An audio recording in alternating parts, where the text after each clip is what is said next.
భారత క్రికెట్ జట్టులో తనకంటూ ఒక ప్రత్యేక గుర్తింపు తెచ్చుకున్న మిడిల్ ఆర్డర్ దిగ్గజం మాజీ వైస్ కెప్టెన్ అజింక్య రహానే అంతర్జాతీయ క్రికెట్కు గుడ్ బై చెప్పారు.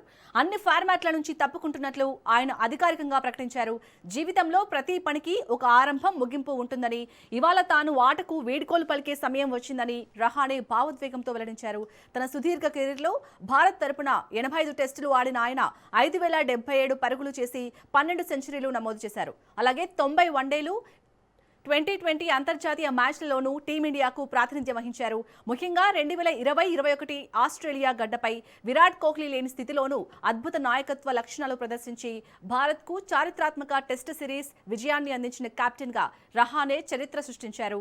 ఆయన రిటైర్మెంట్తో క్రికెట్ వర్గాలు, అభిమానులు దిగ్భ్రాంతి వ్యక్తం చేస్తూనే ఆయన సేవలను కొనియాడుతున్నారు.